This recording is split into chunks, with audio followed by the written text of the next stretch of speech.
I really had no choice in the matter when I was young. He taught me to surf in Bali when I was 8 years old. And then I got into kite surfing really just by chance. I was living in Fiji on Namotu Island and I was working as a surf guide.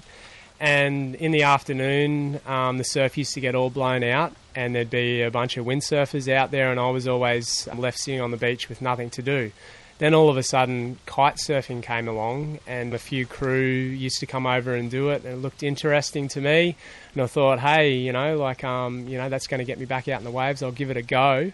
So I learnt it. And then basically within a few months, I knew, this is what I want to do. And I never looked back. How long ago was that? That was in 2000.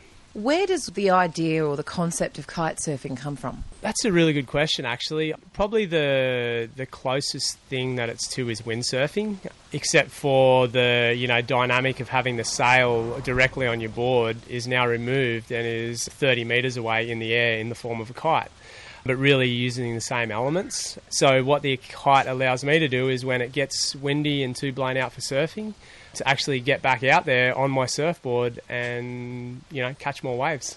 Speaking of the technology behind it, you've obviously been, experiencing this for 12 years. How significant has the change been technology-wise? When I first learnt, we basically used to pretty much almost kill ourselves every time we put the kite up in the air because we didn't know how to launch it properly.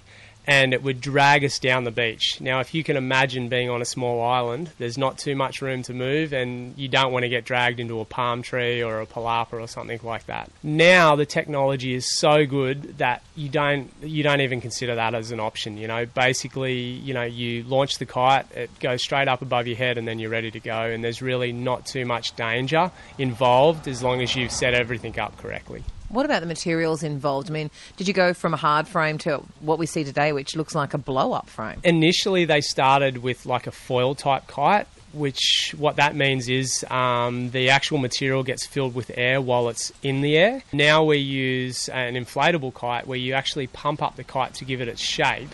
And then in return, if you do crash it in the water, it still floats. Where the material was a few years ago to where it is now, there's just huge improvements on that level as well. You mentioned that you learned to kite surf on Namotu Island in Fiji. What is it about Namotu Island that draws so many surfers and kite surfers?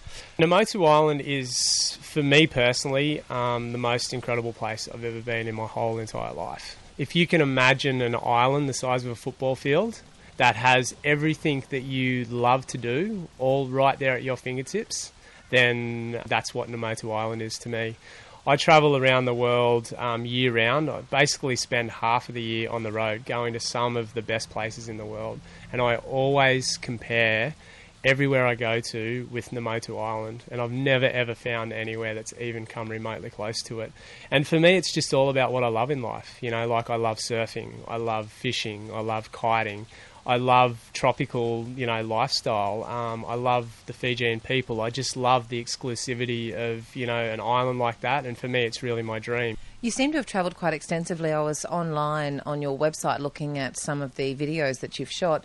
And you've been Indonesia, of course, Fiji features heavily on there. You've travelled along the coast of Western Australia through Queensland. And you seem to be everywhere where it's all happening. How does one take this concept of being a surfer and a kite surfer and then make a living out of it so they can travel the world? Passion. For me, I've been kite surfing, for over 10 years now, but it wasn't till 6 years ago that I actually found myself and figured out what it really meant to me, because when I first started, I learnt on a wake style sort of a board, which is called kiteboarding. So you go up and jump around in the air and do all these tricks and stuff.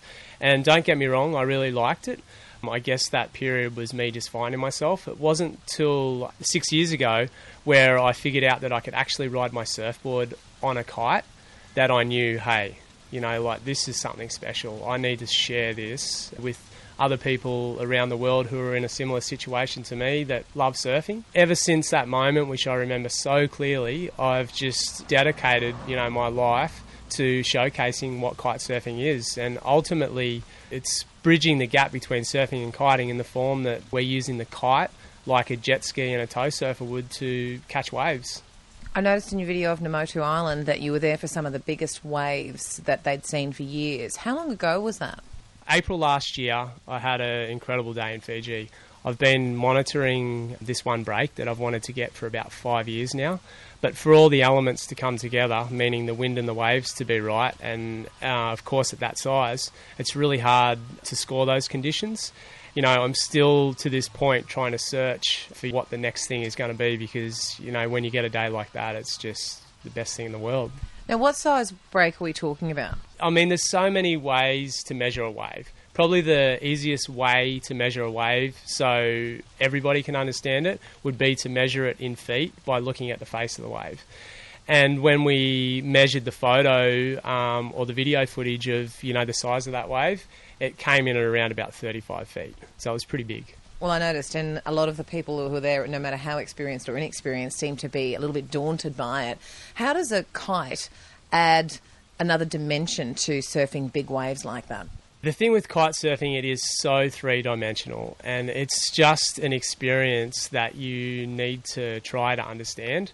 What I like most about it is that you, like when I'm out in the water and I'm riding waves with my kite, I've got two major forms of power. And one is the energy of the ocean, or the power of the waves, and the other one is the power of the wind. And when you combine those two together, it just gives you, you know, like this energy that's just really undescribable. And in terms of, you know, riding big waves with a kite like that, it is incredibly daunting because you're trying to maintain and control these two energies and make them work together. But also when you get to the end of the wave, it just makes it so rewarding.